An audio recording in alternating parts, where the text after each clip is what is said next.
Je reviens sur une question posée par mon collègue. Vous étiez rentré à Conakry à quelle heure précisément? La nuit, c'est sûr. À quelle heure? Non, c'était un peu tard. Parce que il était 0 heure. Quand le président Dadis m'a appelé, j'ai dit que ça doit être vraisemblablement après minuit. Et c'est après que je sois rentré. Il n'y avait pas si longtemps que ça. C'est pourquoi j'ai dit que c'est dans la soirée. Et c'est sûr que ça va à minuit parce que c'est après minuit que j'ai répondu à son appel. Donc c'est un peu avant, si on veut situer dans le temps. D'accord. Et ce meeting-là, comment vous avez appris l'organisation? Comment vous avez appris que ce meeting-là allait avoir lieu? Monsieur le procureur, hier, comme aujourd'hui, chaque fois qu'il y a une manifestation qui est projetée, venant, que ce soit des acteurs politiques ou ceux de la société civile, longtemps avant la tenue effective et la date de la manifestation, il y a une large publicité qui en est faite, et c'est d'ailleurs par cette voie et par ce moyen que la mobilisation est faite. Oui, je veux savoir à quel moment précis vous, M. Thibault, avez été informé. Bon, je ne saurais pas dire le moment, mais lorsque le mot d'ordre a été lancé, et que... C'était une semaine avant, 2 semaines avant, 10 jours, à peu près? En tout cas, c'est un peu avant quand même. Un peu avant? Un peu avant. Un peu avant la manifestation. D'accord.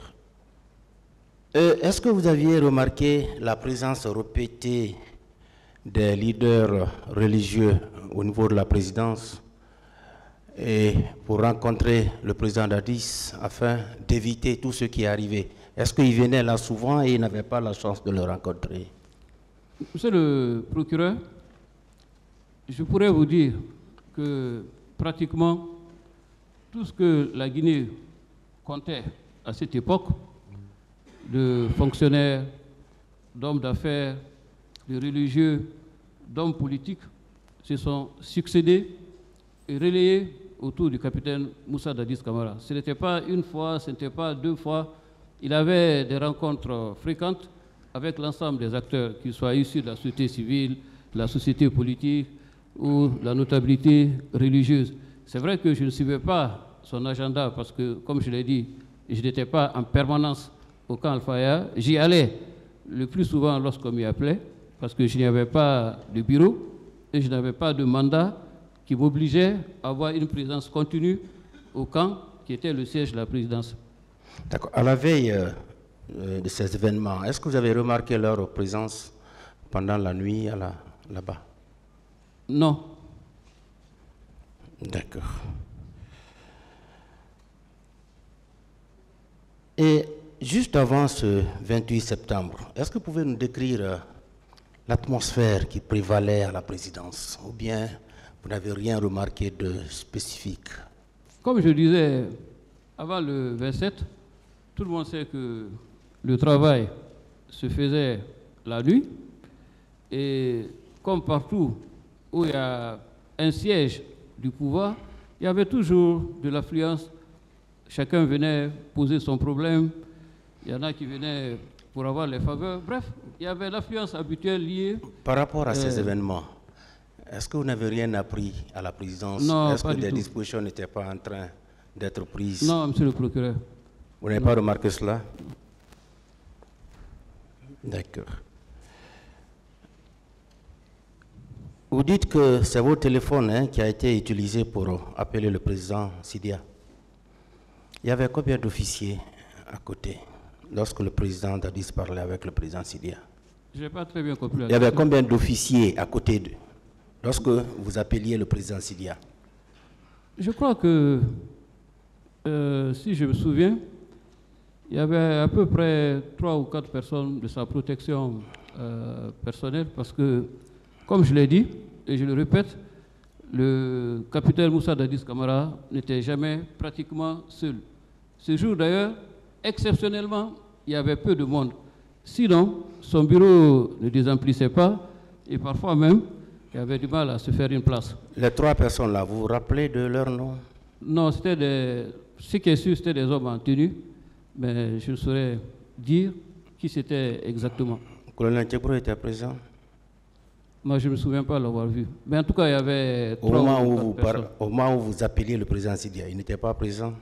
Vous savez, si mes souvenirs sont bons, je ne crois pas ce jour-là avoir fait plus de 5 ou 10 minutes avec le président Dadis. J'insiste. Est-ce qu'au moment où vous appeliez le président Sidia, vous n'avez pas remarqué sa présence? La présence du colonel Tchegourou, sincèrement, je ne me souviens pas. Même s'il avait été présent, je ne me souviens pas. Et vous ne pouvez pas dire aussi les noms de 3 personnes qui étaient là?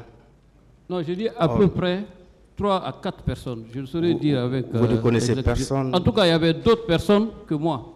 Oui, ces 3 à 4 personnes-là, vous ne les connaissez pas? Non, non, pas du tout. Sincèrement, non. D'accord. Et la maison qu'occupait le président Dadis, est-ce que cette maison avait une issue de secours? Non, non, non, je n'ai jamais su. En fait, il me recevait dans la maison et le plus souvent assis sur le lit ou assis à l'intérieur de la maison. Je ne m'y attardais pas beaucoup. C'était le temps de le rencontrer et de repartir.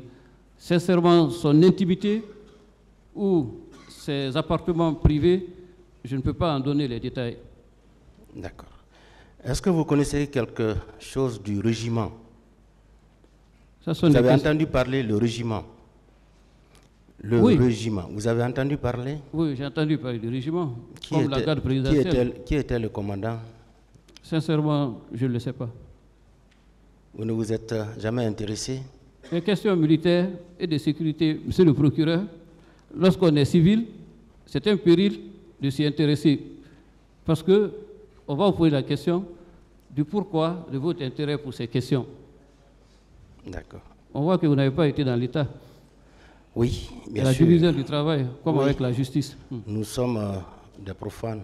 Non, non, la division du travail là-bas aussi. Là, c'est cloisonné. On vous a fait venir parce qu'on veut comprendre. Oui, oui. Voilà. Est-ce que